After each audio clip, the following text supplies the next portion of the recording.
Kembali lagi bersama channel kita semua. Jika Anda suka, jangan lupa komen, like dan subscribe, serta bila Anda berkenan. Selamat membaca dan mendengarkan. Perintah Kaisar Naga, Bab 3891-3893.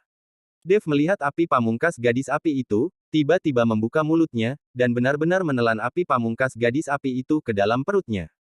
Kali ini, gadis api kaget. Di saat yang sama, 3 orang lainnya juga terkejut.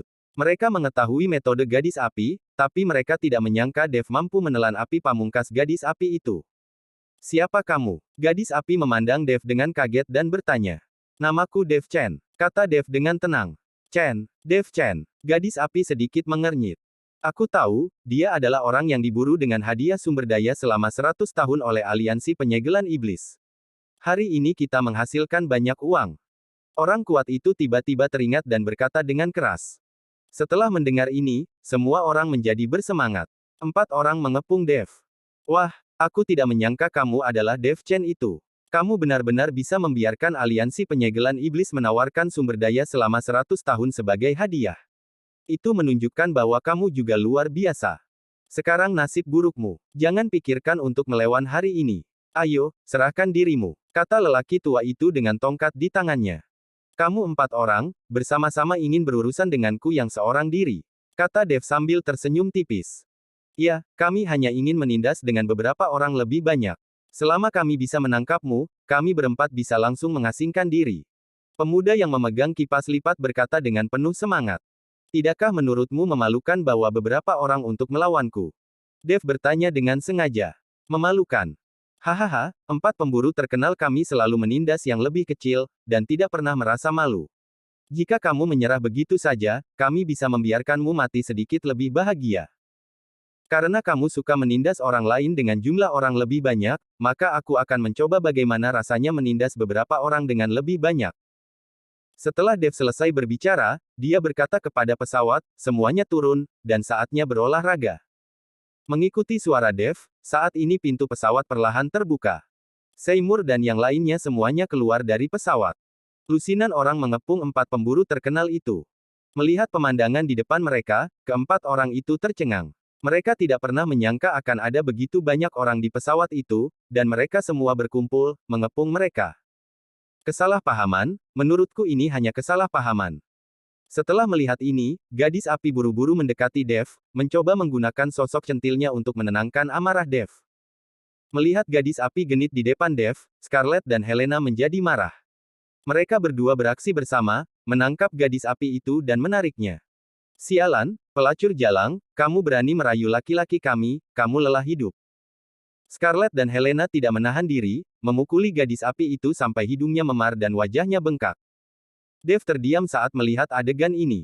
Tanpa diduga, para kultivator wanita di dunia surga dan manusia ini akan bertarung seperti wanita di dunia sekuler. Tuan Chen, apa yang harus kita lakukan dengan 3 orang lainnya? Seymour bertanya.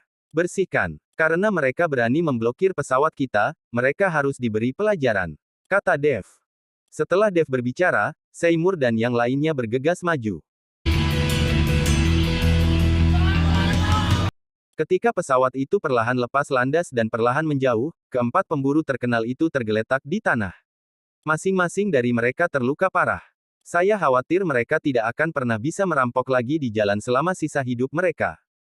Pesawat itu terus terbang ke depan, dan semua orang berbicara dan tertawa di dalam pesawat itu. Yulian sedang mengemudikan pesawat itu, terus-menerus mengarahkan ke tujuannya. Namun saat malam menjelang, beberapa sosok tiba-tiba muncul di depan pesawat.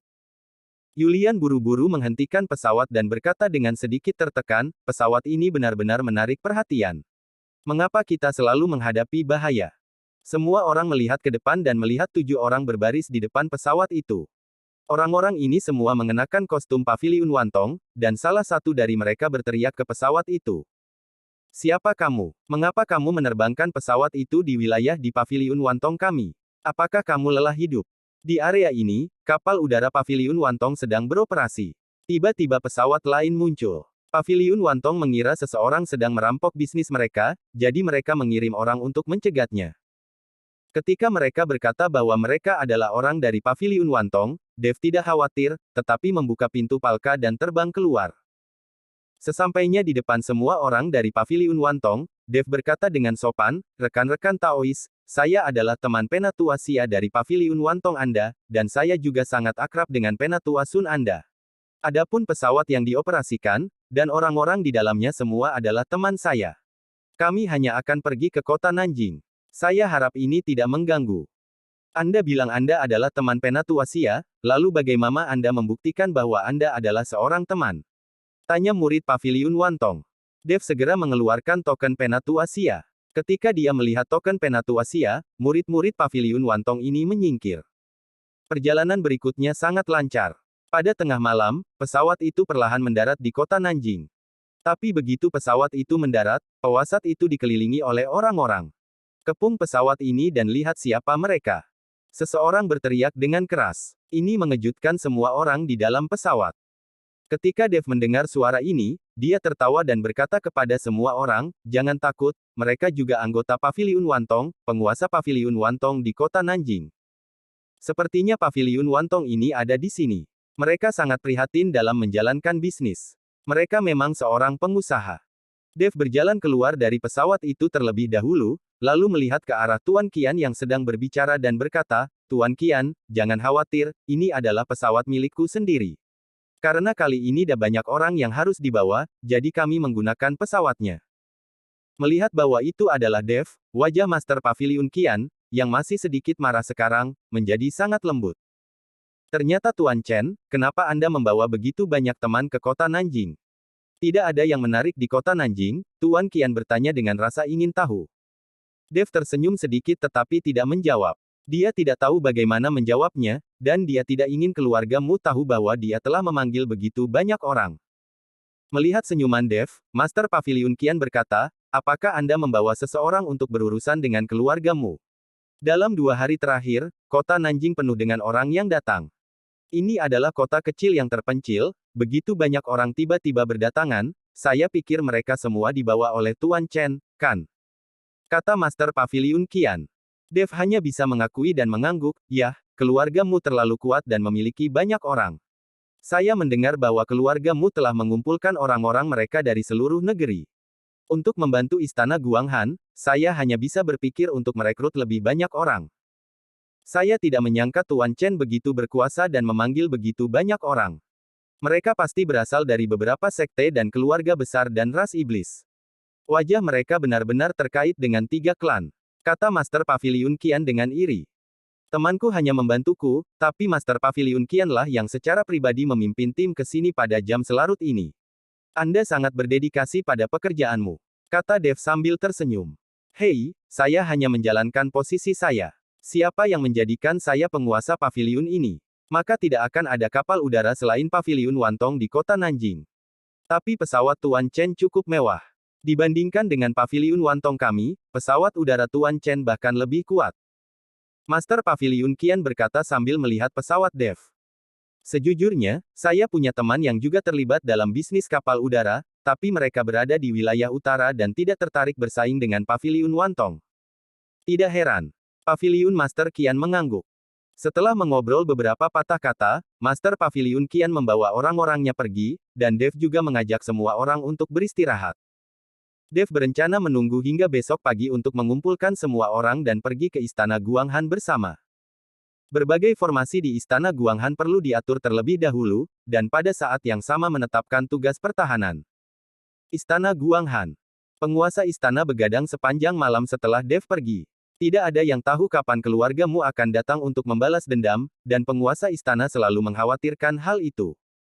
Meskipun dia terus mengatakan bahwa dia tidak takut dengan balas dendam keluargamu, dia masih khawatir di dalam hatinya.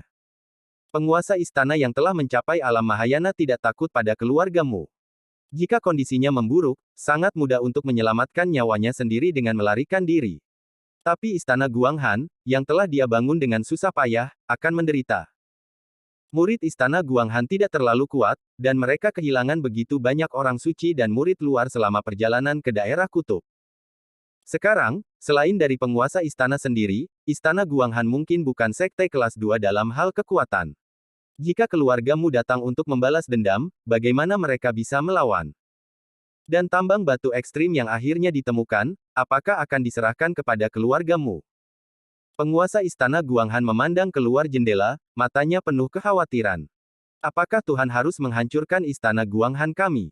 Tidak bisakah membiarkan istana Guanghan kami menjadi lebih mulia? Penguasa istana Guanghan bergumam pada dirinya sendiri. Tuan istana, Anda belum istirahat. Saat ini, Lucy masuk dan berkata, apakah semuanya sudah diatur? Tanya penguasa istana. Tata letaknya sudah selesai, dan beberapa formasi sihir lagi telah dipasang di pintu depan. Sekarang istana Guanghan kita seperti ember besi, dan tidak ada yang bisa masuk. Lucy berkata dengan sangat percaya diri. Tetapi penguasa istana Guanghan tersenyum dan menggelengkan kepalanya, karena hanya dia yang tahu bahwa formasi ini rentan terhadap serangan keluargamu. Pergi dan beristirahatlah. Beritahu semua murid untuk memanfaatkan waktu berlatih. Mungkin tidak akan lama lagi akan terjadi pertempuran sengit. Oke, Lucy mengangguk.